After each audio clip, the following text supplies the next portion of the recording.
Hey everybody, welcome to the Backstage Slam, episode number 197. Yeah, that's it, 197. I am Josh, here with you, as always. And tonight, I am joined by the lovely and talented Anna and Amber. Say hi to everybody, kids. Hi. Hey. We have quite a show for you here tonight. It is that time again. It seems like only 2 weeks ago that we did predictions. And here we are again.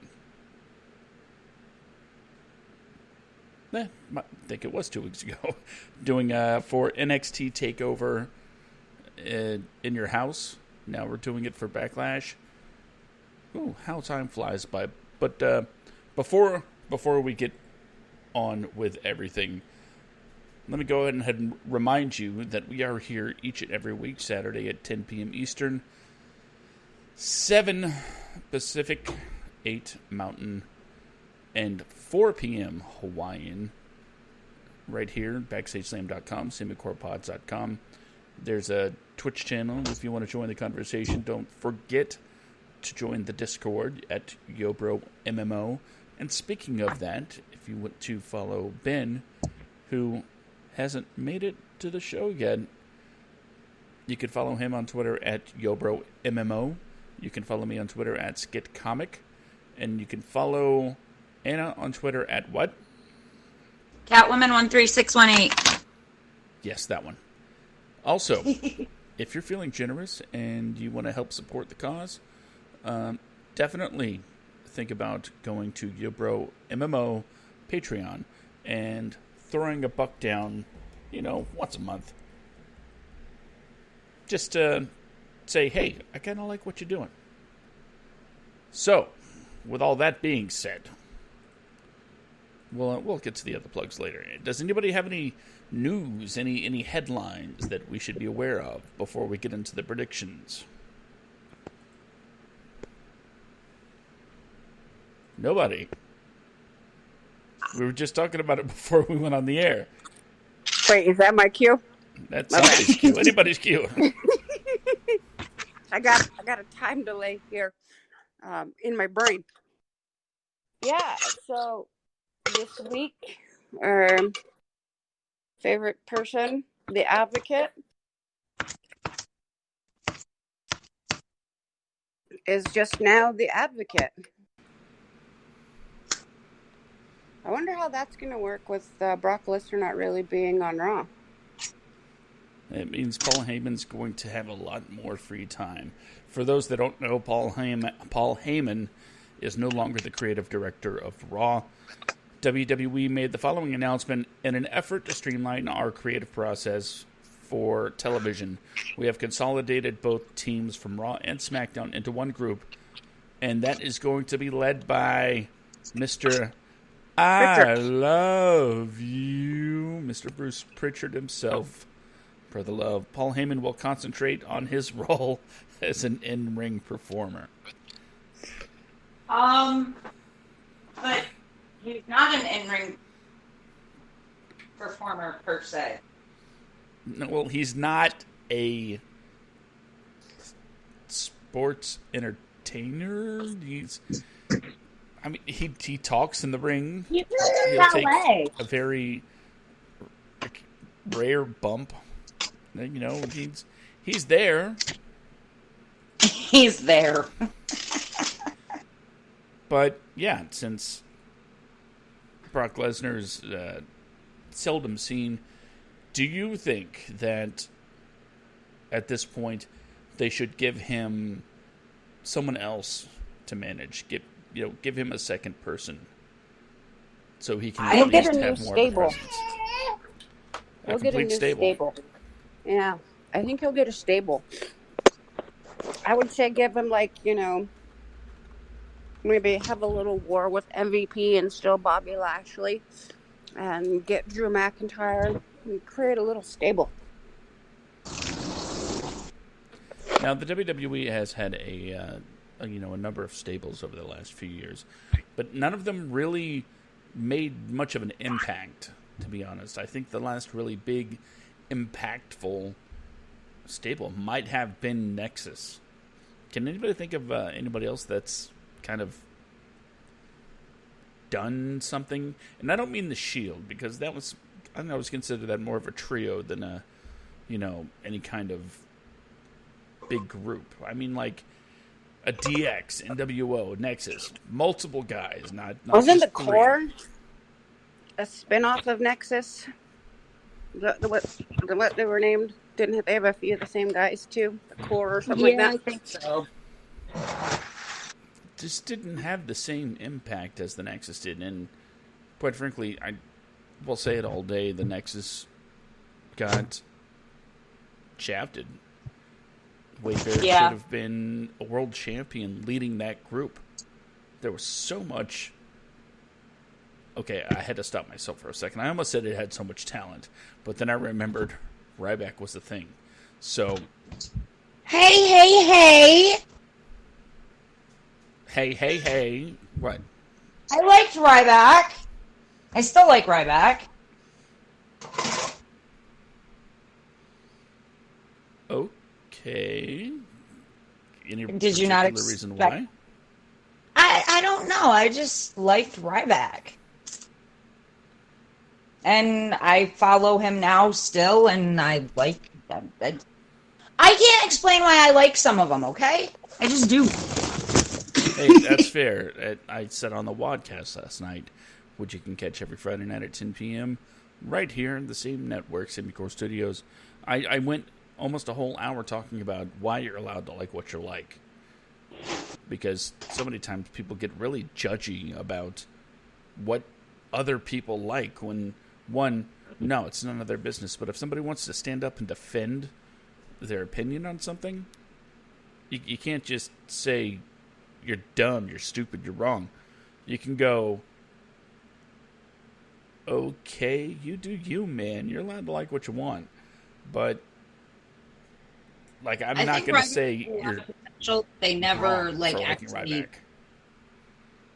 Ryback. He had more potential than they put forth.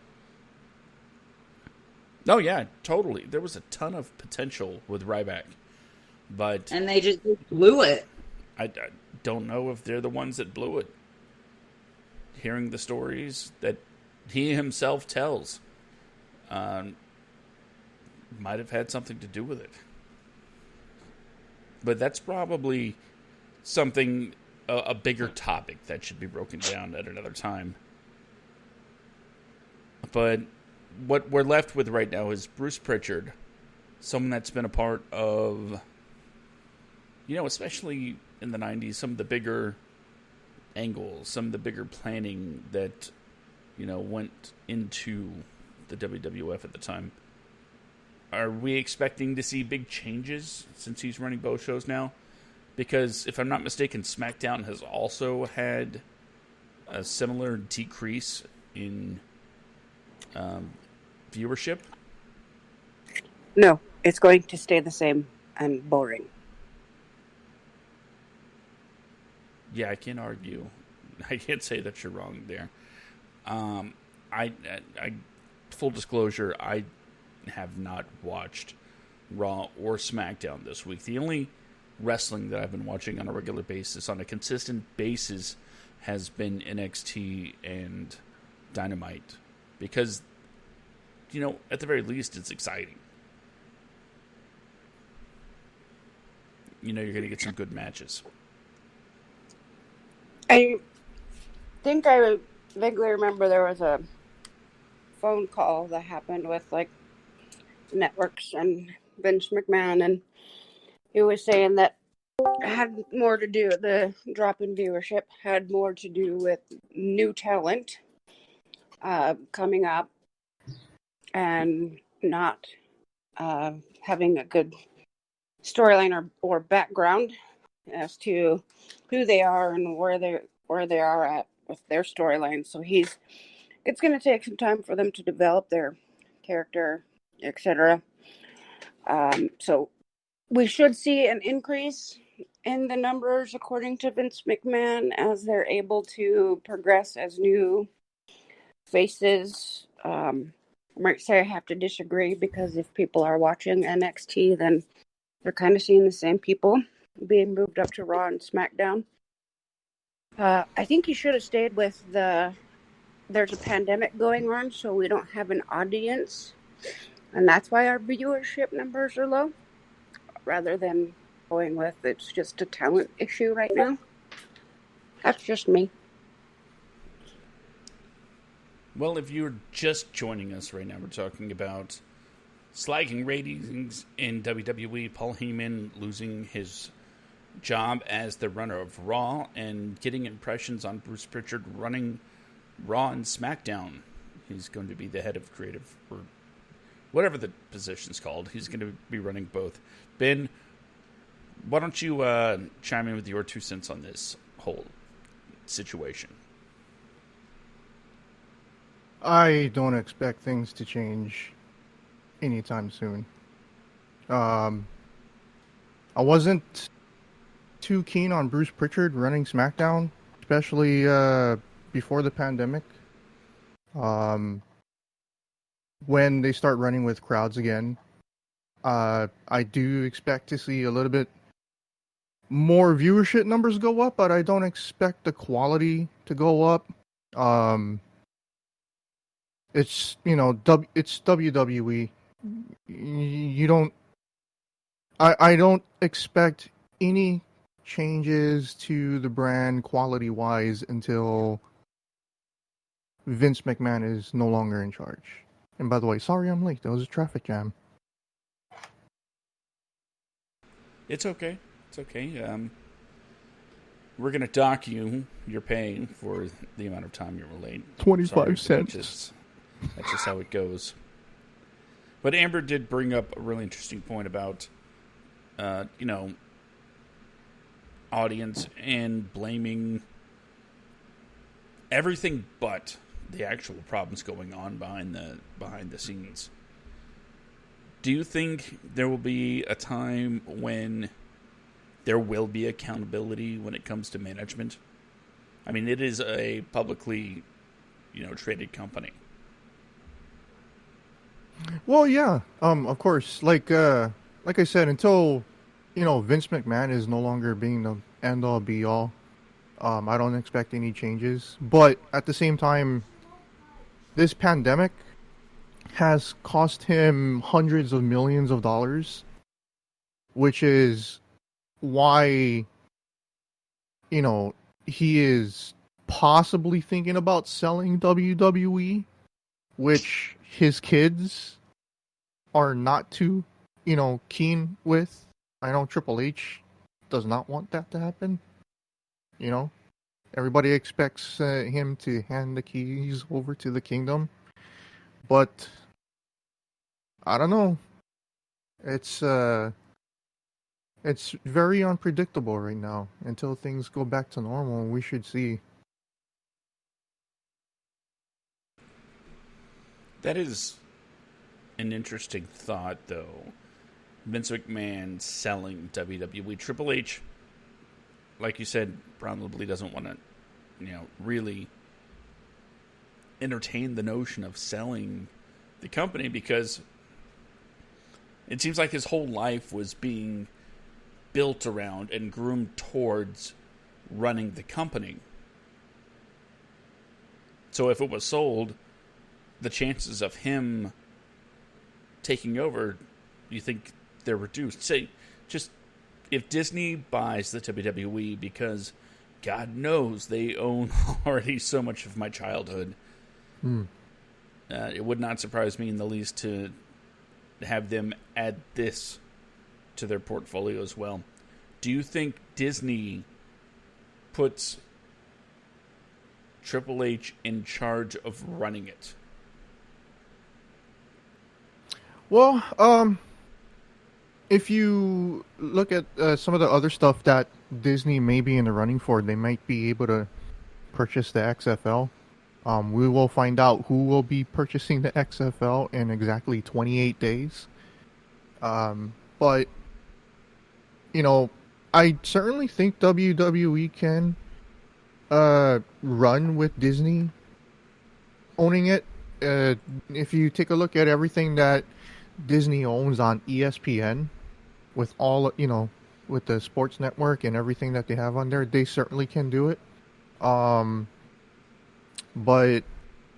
I don't know. Like for right now, I'm just gonna stick with my gut, and I think for the longest time, I do believe that Stephanie McMahon is the one that's gonna end up inheriting the company, and then through her, what we all want. I think that will put Triple H in the best position to actually run everything. Anna, any thoughts? I don't think it would be good if Disney bought it because, I mean, they've tried the so-called PG thing and it hasn't really worked so well. I can't imagine Disney not making that worse. Well, here's the thing about Disney owning things. For the most part, they've done a pretty good job of letting each company they buy continue to run almost autonomously. They just use the assets for their parks, or there are children's versions of more mature things they own. Deadpool is a Disney property now, so think about it this way, and they're going to be making a rated R Deadpool movie. They're not toning it down at all, at least. I think Venom 2 is going to be rated R as well. So I don't think they have a problem with WWE being for mature audiences, but let's face it, it's something we as all adult people don't like to really admit. Pro wrestling is essentially for kids. There was that bit of time in the 90s where it skewed towards adults, but historically it's always been, take your kids to the matches, it was a bonding thing. But if I were Disney and I bought them, I would definitely take some people and really expand on certain personalities. Bailey would be a household name by the time I was done. And it's not just because I'm a, Bailey fanboy.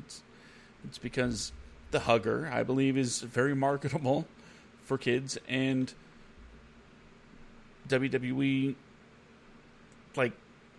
almost got her there, but what she needed to do was also be a new Hogan, a new Warrior, minus the racism.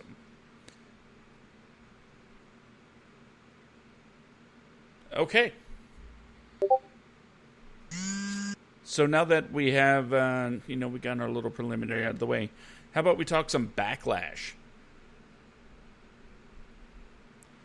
Funny thing is, I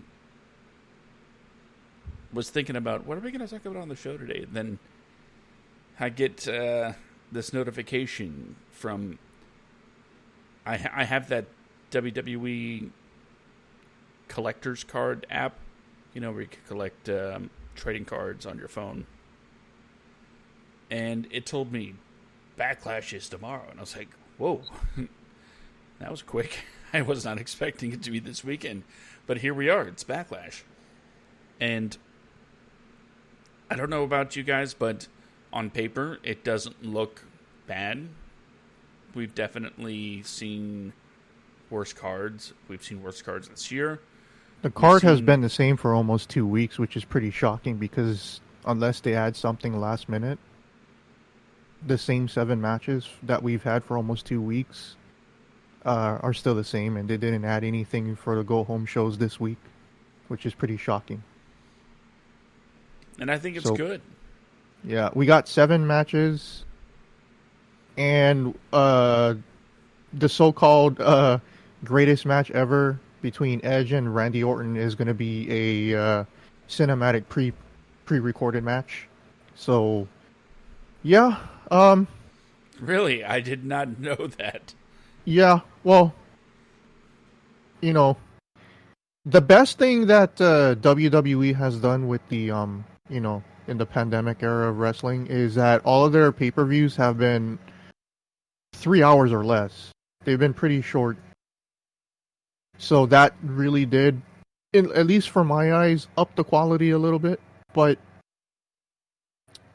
I still thought that they would at least add one more match. I expected AJ Styles to actually, have another match now that he's the Intercontinental Champion. But I guess they're giving him the night off, I guess, this weekend. But yeah, the card kind of looks like an episode of SmackDown.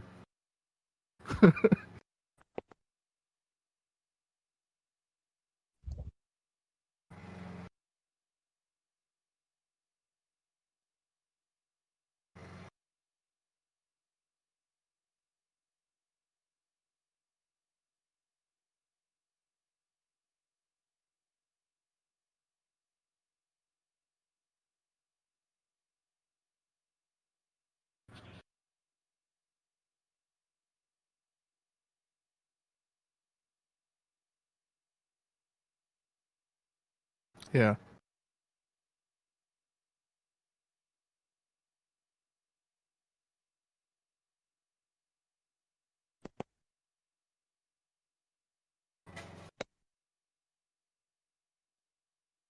Oh man, this is gonna be kind of controversial because you know this card right here looks like WWE trying to do some PR goodness with everything that's been going on within the last 2 weeks. So I fully expect WWE to force their you know their support for Black Lives Matter. So I do not see Apollo Crews losing this match, but I expect it to be a really fun one, especially since it's Andrade that he's working with. And when he took the belt off of Andrade on Monday Night Raw, it was the best match of that night on that Monday Night Raw show. So I expect them to at least do better than the match that they had on Monday Night Raw and put on a clinic.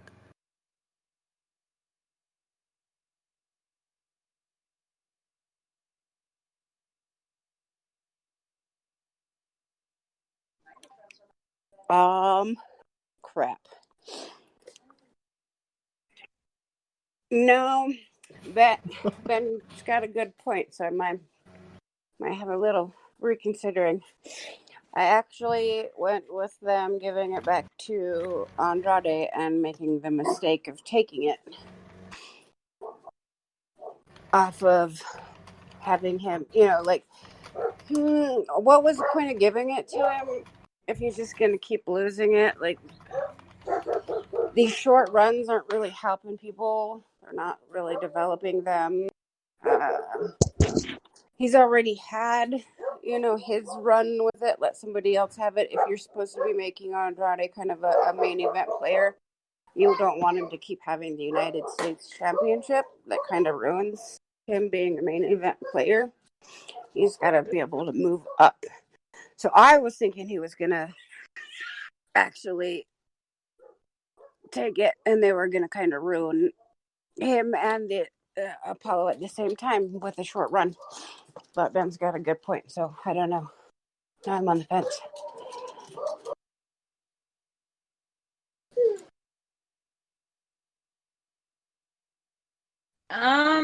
Well, I just put Andrade down as my prediction, but I'm kind of thinking it might be Apollo Crews.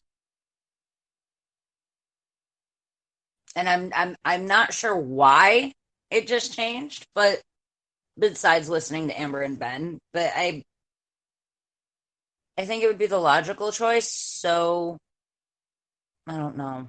It's just a gut feeling that it's going to be Apollo Crews instead of Andrade.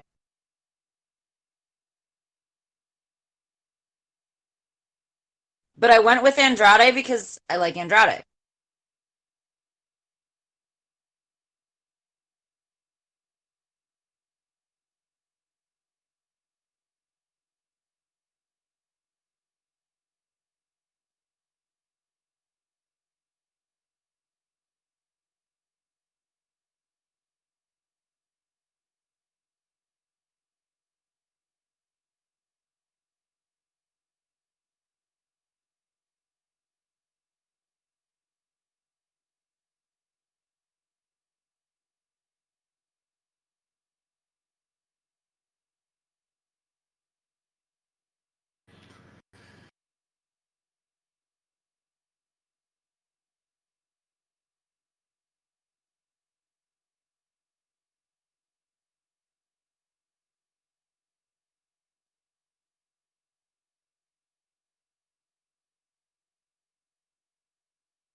As much as I would like to see Alexa and Nikki take it back, I think it's going to be the Iconics because they just came back. And it'll be basically just to give them that little push since they kind of disappeared for a while. And they were such a big deal when they came on.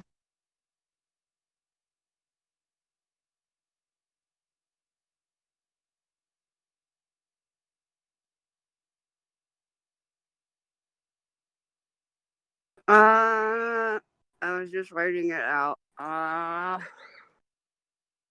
Yeah. I'm gonna go with her reasoning. They just disappeared and they're coming back. I don't like them, but you got to do something to break up Bailey and Sasha, so take away the title. And I don't see Nikki Cross and Alexa Bliss getting it back there. Yeah, I like that. They disappeared, now they're back. Give it back. All right, Ben, what you got? I got Bailey and Sasha Banks holding on to the titles. I expect this to be a very sloppy match. I've always had a feeling that WWE has been trying to build up two matches towards WrestleMania, and that's Bailey versus Sasha Banks and Asuka versus Kairi Sane. So with that mindset going forward, I think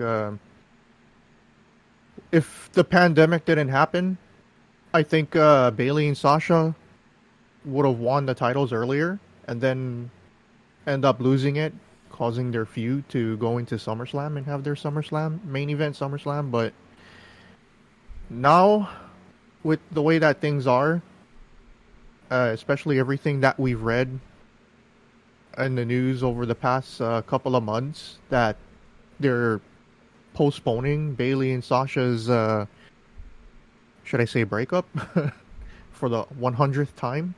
I think that they're going to hold on to the belts for a while. I mean, the only good thing that the tag team championships for the women's division is that whenever the champions hold the titles, they hold them for a while. But the problem with that is that title has hardly been defended, especially when the Iconics had it, when when Bliss and Nikki Cross had it, and when everybody who's held that title, they've hardly defended it. They had it for each championship that was held. They've hardly done anything with it, and I don't expect that to change, but it is a tricky situation. WWE likes to, you know, they don't like to pull the trigger on something happening unless it's a big four pay-per-view, and with SummerSlam coming up pretty soon, their hope is that they are able to go back out on the road before SummerSlam. But if they can't, I do not see Bayley and Sasha Banks dropping the title just yet. I think they're going to hold on to it until anywhere between February and April of next year, when they start doing their feud to go one-on-one for the SmackDown Women's Championship. I really hope they don't postpone that pissing contest that long. Oh, we've seen that happen with Daniel Bryan and Roman Reigns, so I expect it to happen. I'm just... I want it to happen like yesterday. They need to stop teasing it and get on with it. What do you want to happen yesterday?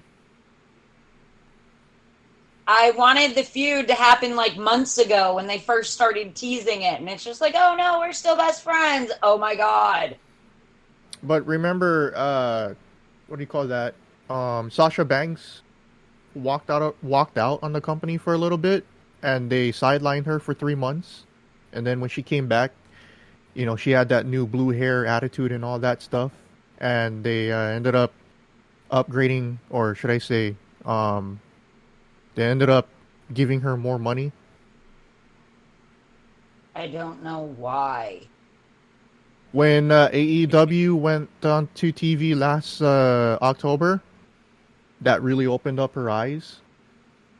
And when she was frustrated with the way that she was being booked, she walked out on Raw one night, and as a punishment, they kept her off of TV for a couple of months. Well, that I knew, but I don't know why they want to keep her so badly. Just let her go.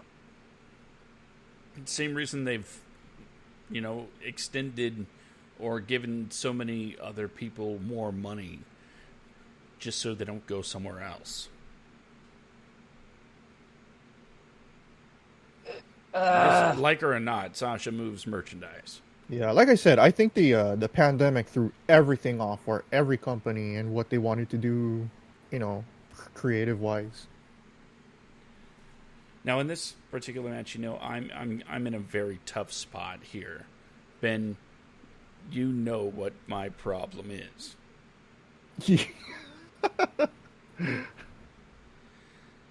Because I have these rules, these relationships that I have to nurture, and right now I have it's Bayley and Sasha Banks, but there's also Nikki Cross. How do I pick one over the other, especially since the rule has always been I don't pick against my ladies. I don't do it. Well, Josh, if it gives you any solace, because half of the pay-per-view league quit due to frustration, or life just got too busy being self-quarantined. There's no pay-per-view league anymore. We're not keeping score. We're all just doing it for fun. So hey, wait, that's not fair, because I'm winning. Hey, that's not fair. I'm winning. We'll still have I was not aware that we were not keeping score anymore. And I was winning before the pandemic. Dang it. Well, I think it pretty much means all scores are locked in, and if you're winning, that means you won. If I scrolled all the way back up, I think the last... Let me look. Move on to the last match where, look... Okay, I think Elimination Chamber was the last event that we did, and that was on March 8th. The day that they declared the shutdown.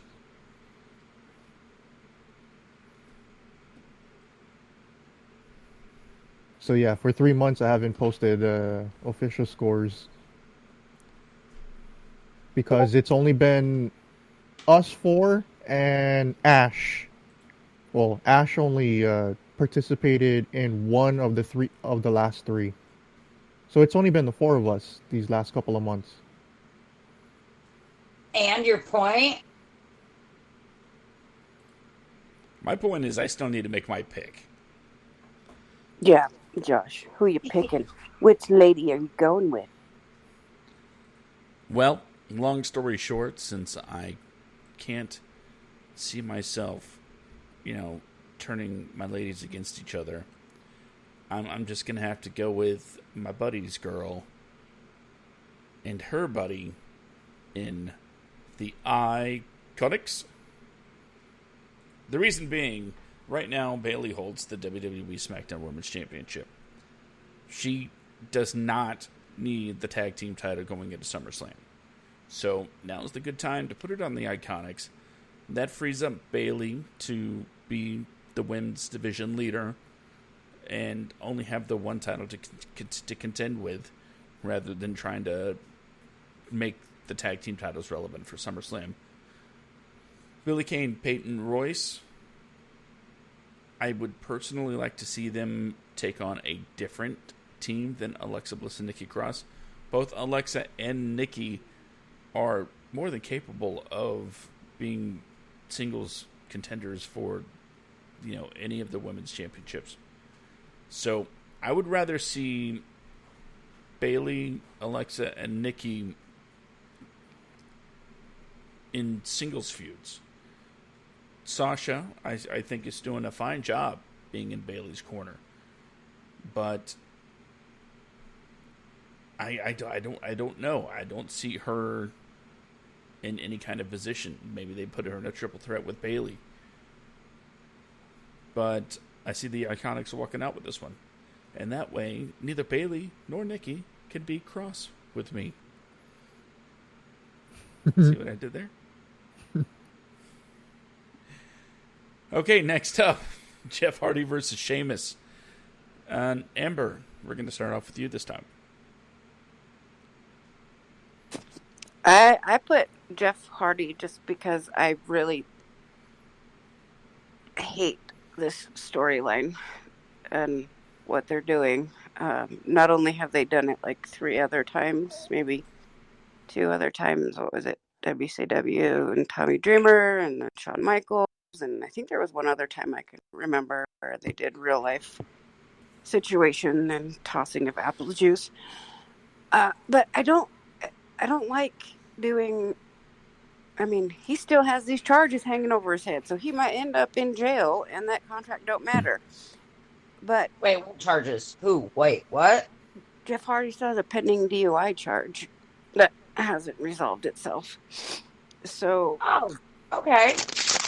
And that's why they're doing this whole, hit and run. I have an addiction. Also, that as a therapist, it bothers me that they're airing out his dirty laundry in the way that they are. And yeah, so somebody struggling with addiction and their sobriety and being on TV the way it is, it's just kind of gross in my opinion. But I put Hardy, but there's just part of me that says Sheamus wins because they got to keep the story going. Okay. Ben? I picked Jeff Hardy just simply because he's been the underdog throughout this whole storyline. Anna? I guess I didn't realize that there was a storyline going on involving Jeff. So I went with Sheamus. Okay, I agreed with Anna and I picked Sheamus. Why not split the field? So we're just the only thing that Jeff Hardy has done to get an advantage over Sheamus in this entire feud? What's that? Last night he threw his own cup of piss in the face of Sheamus. Ew. Yeah, they did a segment where this match couldn't happen unless he did a pee test and passed the pee test. That's ew. It was apple juice, just like it was when Tommy Dreamer threw it in 1990. Yeah. I'm sure it was apple juice, but still, I mean, it's still a really ew. That's what I mean, Welcome though. to They've Bruce done it Pritchard before. Show, everybody. They've done it before. Like, do something else. Who writes this? Next up, we have Asuka defending the Raw Women's Championship against Nia Jax. Okay, since we've already rounded the bend once, Ben, start us off. Asuka. Nobody is ready for Asuka. Okay. Amber? Asuka, she's keeping it till, SummerSlam or WrestleMania with Charlotte. All right, and Anna. I went with Nia just because I like Nia and I figured I'd be the odd man out. You are the odd man out because nobody likes Nia. Asuka all the way. I mean, I like Asuka too, so I was super torn. But I ultimately went with Nia. Right now, I think, and Ben, Amber, give me an amen or hallelujah if you agree. At this point, if Nia wins the title, considering everything that's been going on, it would just be a big troll job from WWE. It would be Hell a big yeah. mistake, in my opinion. She should be going back to developmental. And I mean, like, go to Evolve, not NXT. Jeez. Next up, we That was have a bit brutal. That was a a bit little brutal. bit. I know. Okay, let me throw this out there. First of all, we don't normally go negative on this show, but there's just been so much happening with Nia, from the comments she's made to the people she's hurt, that and then the comments about the people that she hurt. What was the last one? She was like, "Well, Rhonda did it." It's like, what? That's no excuse, man. She's comparing herself to other people who got injured in the ring against other people. And what makes her different? It's like you're not safe. you're just not safe. It's like, yeah, accidents happen, but first one or two times, you're like, just be careful. But when it keeps happening, it's a problem.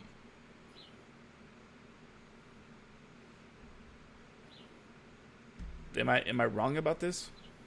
No, I mean, shit. She gave 3 people concussions since she came back from her double knee surgery. That's not good. I don't wish any ill will towards her at all, but for the sake of In fact, the people performing, you don't see Alicia Fox on TV. She still never came back from TV. She hasn't been the same since she had that match against Nia Jax. Way long time ago last year. man. Poor woman got dropped right on her head. I thought Alicia Fox got to go. Thought you wanted to go? No, I thought she got let go by the company. I don't know. Does Alicia Fox still work for WWE? I thought she was on the... I know that she was out because of, what do you call that? She kept getting concussions, the last one, when she was wrestling with Nia. And then she's had, what do you call that? Wellness violate. She's had 2 wellness violations. The second one coming from when she got into a cat fight with somebody backstage, and she showed up to a pay-per-view inebriated. Jesus. Yeah, Arn Anderson took the fall for that one. That was in January or February. February 10th, I thought she was 2019, on Fox showed up to a Facebook. live event intoxicated. The producer for the match, Arn Anderson, was blamed for allowing her to perform in her condition. Due to this, Anderson was released from his contract after having worked for WWE since 2001. And then she appeared at WrestleMania 35's Access event in April. And she competed on Raw. And then on Main Event. And those were her last matches. She was moved to the alumni section. So they did let her go. I was pretty sure I saw her name on the very long list of releases that we got there. Yeah, it looks like she might have been released sometime last year. Oh. Right around this time last year, possibly. Maybe May. Anywho, back to Backlash. I miss her Northern Light suplex because it was beautiful. I miss her crazy shenanigans. She was Watch weird Total to watch. If you want Foxy shenanigans, watch Total Divas. Yeah, I'm not that desperate. Next up. Braun Strowman is defending the WWE Universal Championship against both The Miz and John Morrison in a 2-on-1 handicap match. We've seen this before, and the last time it didn't work out was so well for Braun. So what will the outcome of this match be? Let's go with Amber. Strowman for the win. All right, Anna. I'm going to say Braun Strowman, but I think it might also be the end of Miz and Morrison as a tag team. Okay. Ben? I concur with the ladies. Then it's unanimous. Braun Strowman, we believe, will walk out with the Universal Championship. Anna also believes that the Miz and Morrison duo will be no longer. Well, here's the thing for me. This match shouldn't be happening. It's only because the New Day, who are the current SmackDown Tag Team Champions, they're both suffering from minor bumps and bruises. And I think WWE wants to rest them. So they didn't have anybody to go up against Braun Strowman. And they ended up putting Miz and Morrison in there, I guess, since they've been entertaining the idea for the last couple of weeks on SmackDown. This whole thing just kind of screams, let's just throw these guys together and hope they do something decent. You know, at the very least, they put together two guys that will have an entertaining feud with Braun Strowman. Miz and Morrison, and even Strowman himself, you know, when it comes to cutting promos, they just seem like they would do well bouncing off each other with their personalities. So I'm actually kind of looking forward to this match, especially since both the Miz and Morrison can bounce for Strowman, almost like, unlike most people. I'd say Kofi might be on their level of being able to take Strowman's hits and make them look devastating. So, yeah, unanimous. Braun Strowman. Next up, in what normally would be the final match of the show, not so much for this event, we have Drew McIntyre defending the WWE Championship against Bobby Lashley. Bobby Lashley. How far we've come in so little time. He's getting a WWE Championship match. So, Anna, kick us off with your pick between Drew McIntyre and Bobby Lashley. Drew? Yeah, kind of figured you'd pick Drew. Tree trunk, Drew. Shut up, Ben. I'm not really caring for Bobby Lashley in this whatever storyline he's got going on. Anna picks the tree. Amber, who do you got, Lashley or McIntyre?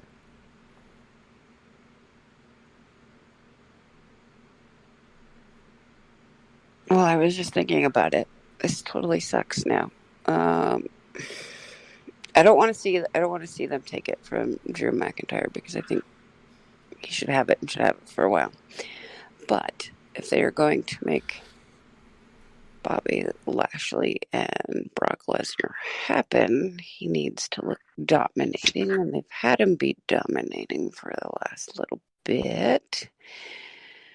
And if he took it now, the build-up for SummerSlam could happen, and the advocate is now free to get his client back persuaded into, being around, and then Raw's ratings go up. But I'm going to stick with Drew. Ben?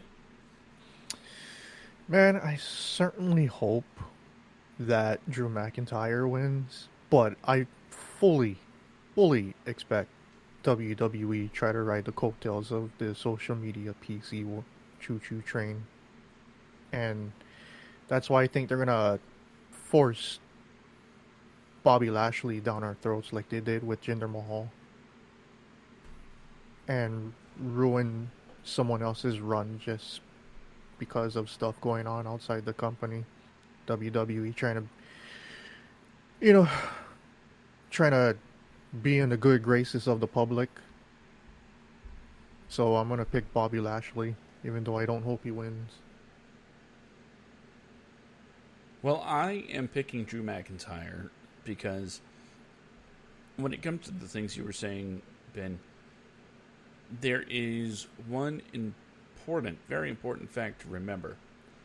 The WWE is good at pretending to care, but when it comes to pulling the trigger on things, they don't.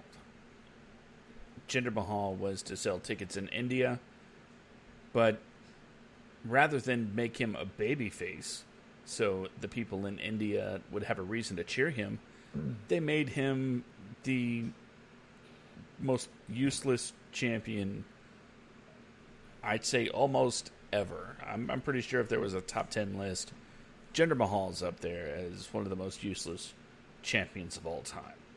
I'm not saying it's because of him doing poor work. Yeah, his matches were kind of lackluster, and his promos left a lot to be desired, but him and, the Bollywood boys, they did a great job of being terrible, and that was very much intentional. But it still didn't give anybody a reason to cheer him when they went to India. It's like, this isn't the 90s. He's not by any means Bret Hart. So why in the world do they think Roman Reigns and Sasha Banks are the top two wrestlers in India?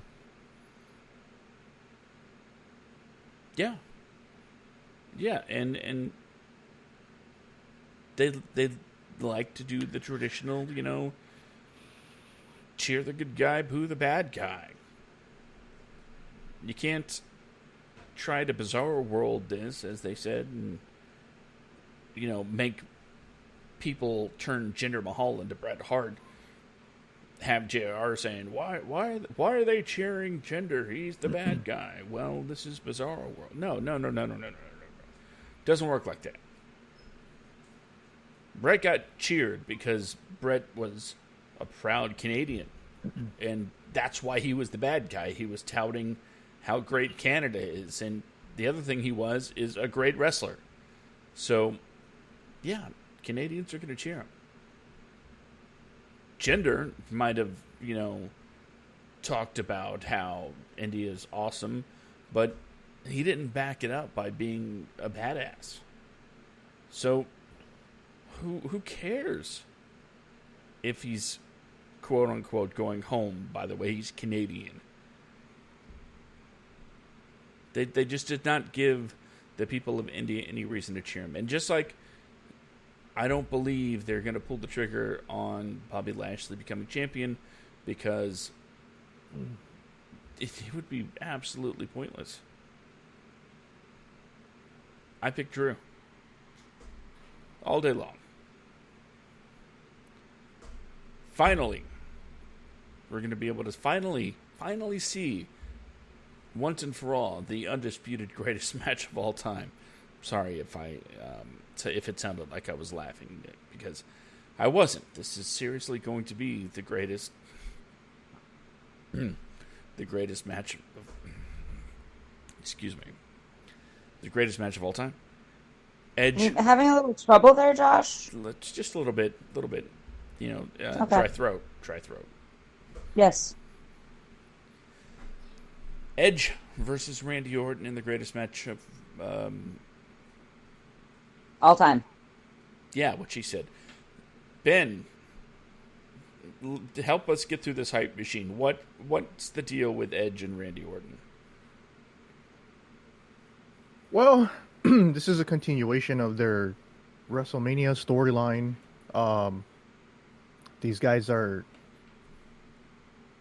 These guys have two different mentalities.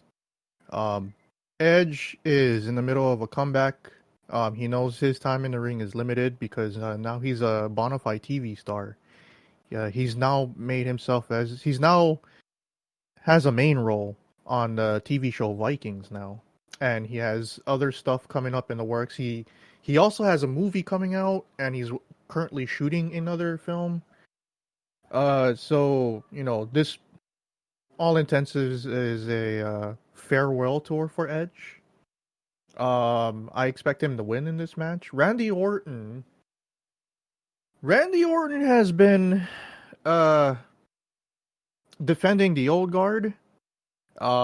He's been riling up the internet wrestling community marks every chance he's got since April. And kind of the basis of the whole greatest match ever is, in my opinion, somewhat of a meme because of their mentality on the whole situation with their storyline. I wasn't too keen, or I wasn't very big on their WrestleMania match, which was like way longer than it really needed to be. I agree. And I have a feeling this match is going to be the same thing, where 75% of the match is going to be boring. But I do expect Edge to win this match, and I expect this to end in a trilogy match later on down the line. If not at SummerSlam, then maybe way later at Survivor Series.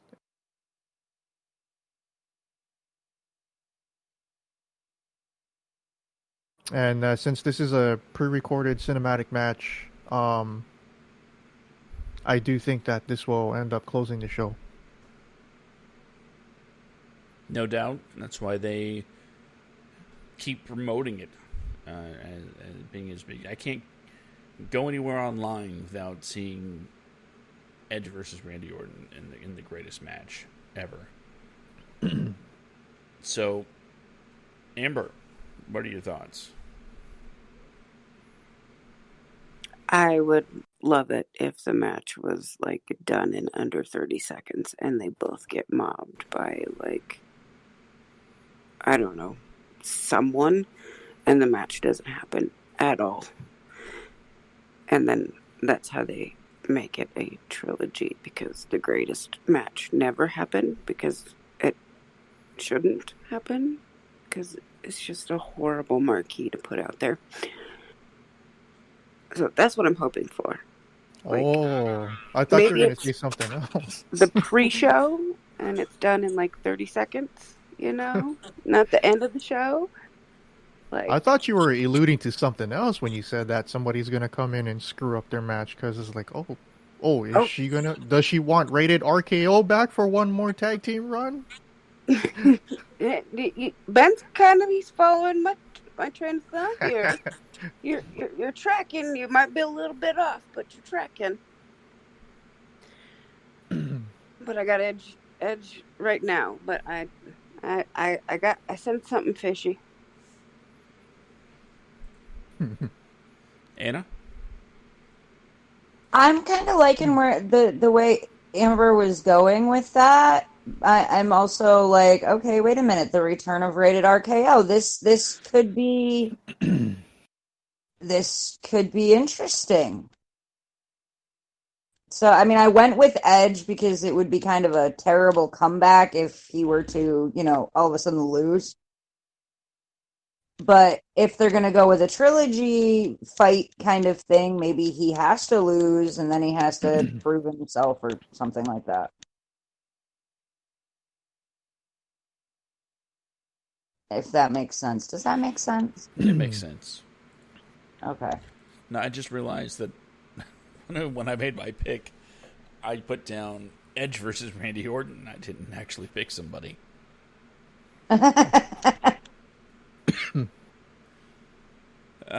Man, there's See, so you're many... tracking. You just didn't know you were tracking. So much to think about here, especially the non-finish option. That's really an intriguing thing. You know what? I'm just gonna be crazy here. I pick Randy Orton. Why? Okay, hear me out. Blah, blah, blah, everything's happened. The end of the match is Randy Orton making the cover on Edge. And you hear 1, 2, and right before 3, we smash cut to Edge on the set of Vikings. Which, to go off what Ben said, I'm pretty sure Vikings is over. I think they still got the back half of the final season. Oh, they didn't get a chance to finish filming it? Yeah, they only filmed. They did the half. What do you call that? The mid-season finale was 2 months ago. So they have the last 7 or 8 episodes coming up. Supposed to be this fall, but I don't know if they finished shooting or it got delayed because of the COVID stuff. I don't know. Smash cut to the set of Vikings where Edge is in his trailer taking a nap. The banging on the door is signifying the count from the referee.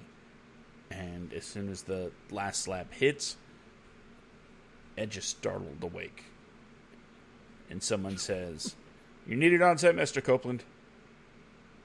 And he's like, "Man, I just had the weirdest dream." And Beth is there. And she's like, basically, what happened? And he's like, I dreamt I went back to the WWE and I had a feud with Randy Orton and I lost. And Beth consoles him. And he gets ready to go back to set.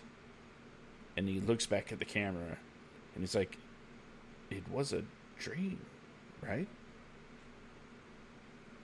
Fade to black. Since it is a pre-shot match, they could actually work. They could actually work the Fiend, excuse me, the Fiend into the match and have him take out both legends, and say, "Oh, the Fiend is back and he's continuing his onslaught on WWE legends." Please no.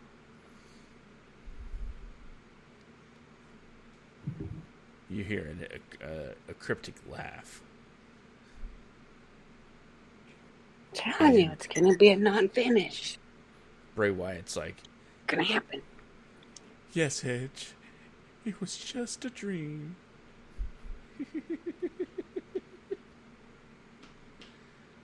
And then that's the end of the show. Since they're calling it the greatest match ever, I fully expect them to throw some type of Easter egg for the new Bill and Ted movie. That wouldn't surprise me. I just had this mental image of them, Forrest Gump style, going. They're like fighting, and then Bill and Ted show up. They get in the time machine. Next thing you know, they're fighting in front of Steamboat and Savage or Steamboat and Flair even, and just all these great matches. They're in the middle of. That's.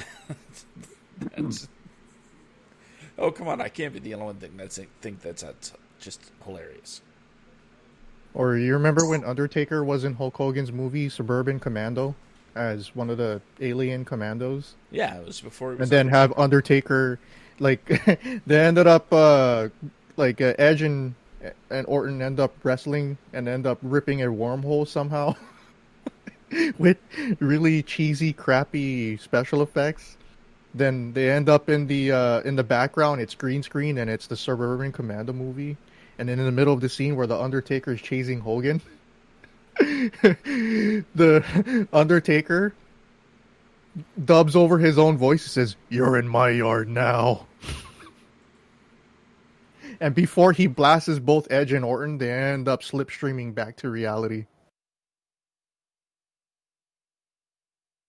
Ay. I would love it if they wound up being on like a whole bunch of different things. They crash No Holds Barred and Thunder in Paradise, and they fight through the living room set of the Big Show. I would be so down for that. That would be the greatest match of all time.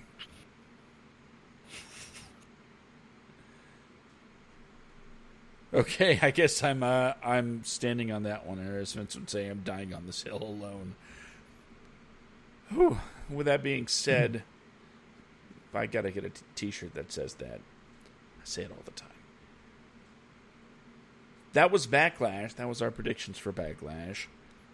I hope you enjoyed the show this week. Mm-hmm.